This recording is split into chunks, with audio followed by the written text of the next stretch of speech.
Guys, if Odysseus did not hit the Cyclops, Polyphemus, he would be okay. But he decided to do it at the end anyway, when they were getting out of that cave. And if you've read the book, you will see that first, Odysseus was smart. He said nobody. But at the end, he still revealed his name. And so they're in trouble. And that scene caused a lot of the different things that happened later on. What really happened? Why would someone do this? Right? And we can see this in modern age as well. We see successful, powerful leaders do things that are questionable. Why are people like this? In psychology, we call this someone with hubris. It's different from narcissism. Hubris is when someone who has power gains excessive ego and pride, and they really feel like they're on top of ethics and morals, and they start acting in a way that they are above the law. The traits that got them successful in the first place, like for example, building good relationships, being generous, all of that erodes when someone reaches a stage of success and they're not watching themselves. It's a very common pattern that we see. And why is that? Oftentimes, someone with hubris, they are not kept accountable. When nobody tells you you're wrong and you're always right and everyone is stroking your ego for their own benefits as well, you start feeling like, oh wow, I'm the center of the world, nothing can touch me. And that's when people start exuding that air of arrogance that we talk about. So here are 4 things that usually happen when someone has hubris. 1, they cannot take criticism anymore. They feel like I'm the best, like I can't be wrong.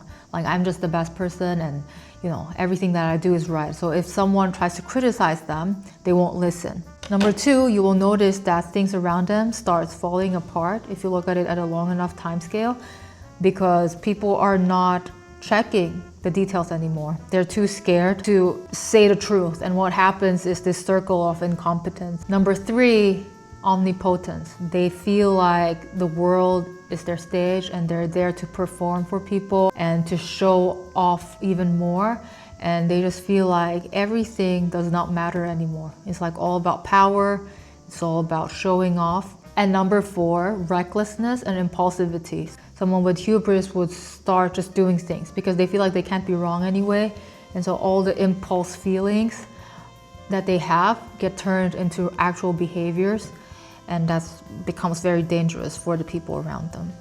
Hubris is basically power, early success, and lack of feedback.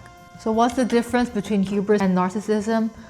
Narcissism is an ingrained personality trait centered on an inflated ego and a need for external validation, whereas hubris is a situational state of extreme confidence, arrogance, and recklessness, and it's often triggered by attaining power or success.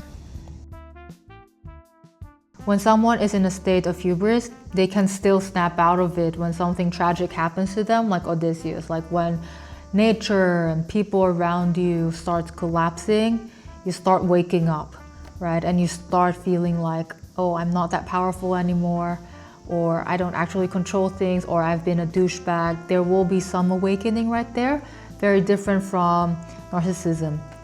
So why is it important to know this? It's important to examine ourselves as well, especially when we are climbing ladders of achievement, or we are doing things that are out of ordinary and we've gained some success.